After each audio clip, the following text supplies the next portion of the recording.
il était une fois la découverte de l'auto-hypnose. Après m'être complètement trempé sur la thérapie et surtout sur l'hypnose, je réalise avec plaisir ce podcast afin de te donner ma propre vision de cet outil incroyable qu'est l'hypnose. Je trouve que c'est un sujet encore méconnu et tabou qui mérite vraiment d'être démystifié.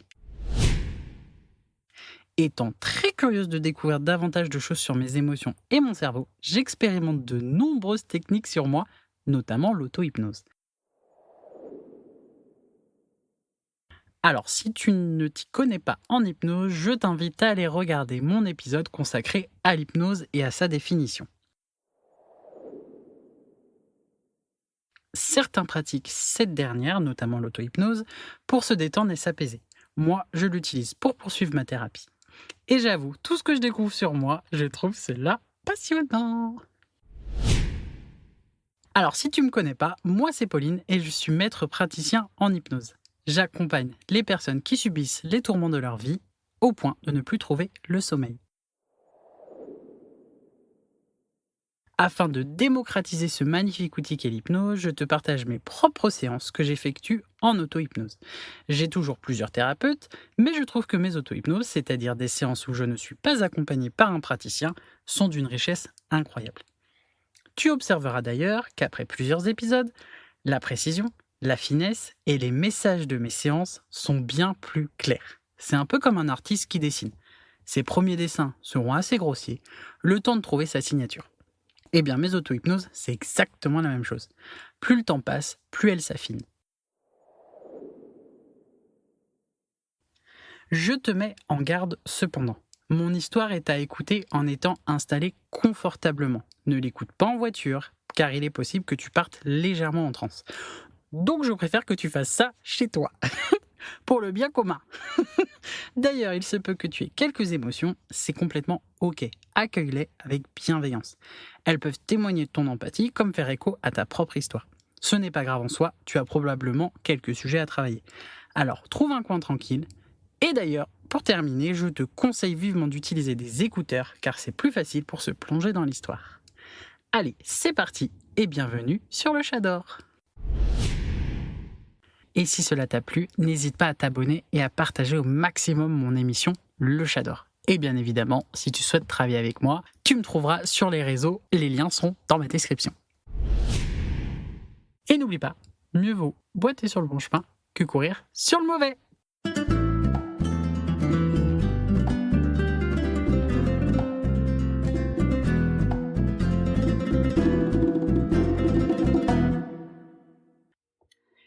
Épisode 9. Ma nouvelle demeure. Je reviens à nouveau sur ma plage. J'admire à nouveau la beauté de ce lieu et de cette nature d'une pureté sans nom. Petite Pauline est déjà là, à m'attendre, encore. Je remarque qu'elle semble plus petite que précédemment. Je ne m'en préoccupe pas, mais cela me fait sourire. Elle me prend la main, me regarde et me dit simplement « Tu sais que tu seras une superbe maman ». Je commence tout juste ma séance que des larmes ruissellent déjà sur mes joues. Je ne comprends pas pourquoi elle me dit cela, à cet instant. Cela dit, faut-il toujours trouver la réponse? Peu importe en soi. Je m'accroupis et la serre très très fort dans mes bras. Je laisse toutes les larmes couler paisiblement. C'est un travail difficile à faire.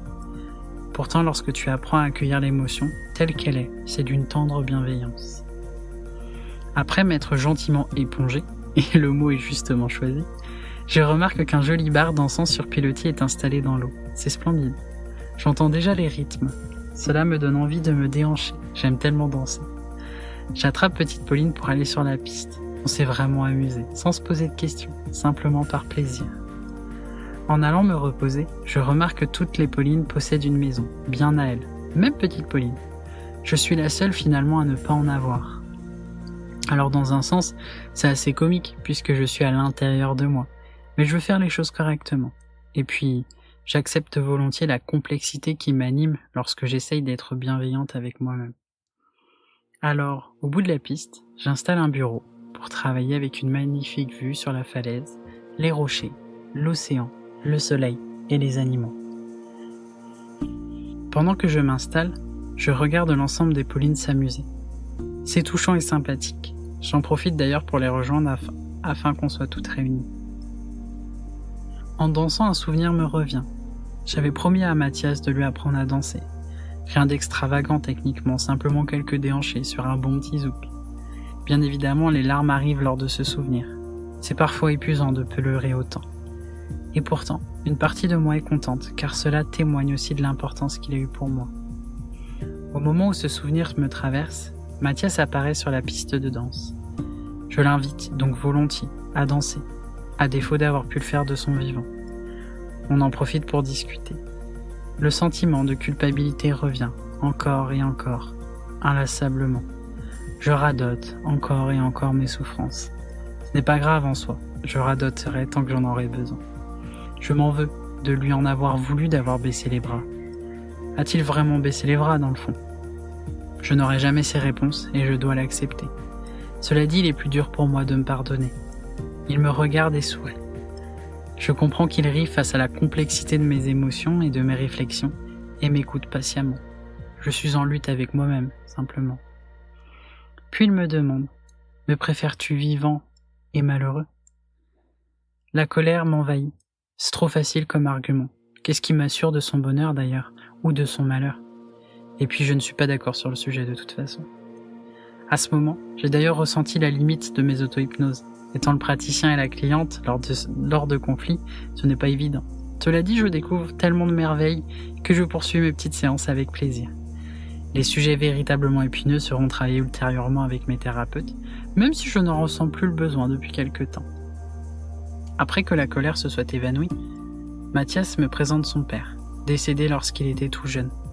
Un accident de la vie quotidienne qui malheureusement lui aura coûté la vie. C'est assez drôle car même si génétiquement ce n'était pas son père, il émane de lui une bienveillance, une bonté et un petit sourire taquin similaire à celui de Mathias. Il émane de lui une chaleur humaine, d'une profonde tendresse. Pour faire court, ils sont beaux. Je suis heureuse de le voir car je sais à quel point Mathias souffrait de son décès. Je me tourne vers Mathias et lui dis simplement que depuis qu'il est mort, j'ai la sensation que mon cœur s'est brisé en deux, fracturé par l'incompréhension et la justice de la vie. Je marmonne davantage pour moi que pour lui dans le fond. Étant en profonde réflexion, Mathias se transforme en un épais nuage et me traverse le corps jusqu'à mon propre cœur. Il commence à tout réparer et quelques secondes plus tard, il sort de nouveau et me dit « C'est bon, c'est fait, c'est réparé ». Je mets un certain temps à réaliser ce qu'il vient de se passer, car je sais pourquoi il l'a fait. Il l'a fait afin que j'aime à nouveau, d'une intensité comme je suis capable de le faire. Mais pour moi, à cet instant, c'est inenvisageable. Ça demande tellement d'efforts pour aimer sainement, tellement de travail sur soi. Je ne veux pas rencontrer ma moitié, car cela sous-entendrait que cette personne comble mes lacunes, et ce n'est pas mon objectif. Je veux la cerise sur le gâteau, pas la moitié du gâteau. C'est difficile à exprimer, pourtant c'est bien cela. Alors aujourd'hui, ce que je sais, c'est simplement que c'est trop tôt. Je lui dis en souriant que je peux coucher avec un homme, une femme, mais que je n'arrive plus à m'abandonner. D'ailleurs, je prends conscience que j'ai cherché à combler certaines choses à travers ma sexualité, car je n'avais plus accès à la représentation de mes émotions. Maintenant, depuis que je travaille dessus depuis 2 ans, et que cette porte est ouverte et s'ouvre de plus en plus, je n'ai plus besoin d'utiliser ma sexualité pour ressentir. Mathias m'écoute patiemment. Il acquiesce tranquillement en répétant simplement ces mots. Je sais. À un moment, en face de mon bureau, une chambre se crée. Elle a une vue plongeante sur l'océan et les animaux qui s'y trouvent. C'est splendide. On s'installe tranquillement sur le lit avec Mathias et on discute à nouveau. Enfin, pour être honnête, je parle. J'évacue. Je m'excuse encore et encore. Comme si toutes les excuses du monde ne suffiraient jamais. Comme si elles ne suffiraient jamais à combler le profond remords qui m'envahit. Cela dit, je travaillerai autant que nécessaire jusqu'à y parvenir. À un moment donné, il m'arrête sur la différence entre vouloir et pouvoir. Je peux, mais ne veux pas. Comme si souffrir de son absence était ma récompense face à son départ. Je sais que je n'y suis pour rien, et pourtant, je sais que j'aurais pu faire plus. C'est une croyance erronée, mais elle persiste. J'écoute sereinement ce qu'il me dit. Puis à ce moment, Mathias me dit que je mérite de prendre soin de moi, vraiment, en apprenant à m'aimer. C'est splendide de souhaiter tout le bonheur du monde à autrui, tout comme je dois également me le souhaiter à moi-même. Je lui réponds simplement que j'ai peur, et que cette peur m'envahit profondément. C'est dur de penser à soi quand j'ai tellement pensé à autrui auparavant.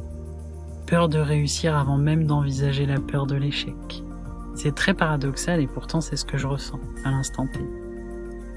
En y réfléchissant très fort, je sais qu'il y a une partie de moi qui sait que je me suis dirigé vers ce métier, le métier, l'hypnose, car Mathias n'est plus là, qu'il m'a légué cet héritage de bienveillance, d'écoute et de volonté d'accompagner. Même si je sais que je suis au bon endroit, je sais aussi qu'il y a une partie de moi qui culpabilise tellement de ne pas avoir pu être là pour lui lorsqu'il en avait besoin. J'ai aussi conscience que c'est uniquement ma perception et que Mathias aurait démenti cela encore et encore pour me prouver mon erreur. Ce n'est pas parce que j'ai la sensation de ne pas avoir suffisamment fait que c'est le cas. À ce moment, Mathias redevient un nuage, retourne vers mon corps et me dit « La peur est un bon indicateur, mais aujourd'hui, sur ce sujet, tu n'en as plus besoin. » Il est redevenu lui-même, si je puis dire, et m'invite à danser, tendrement, longuement.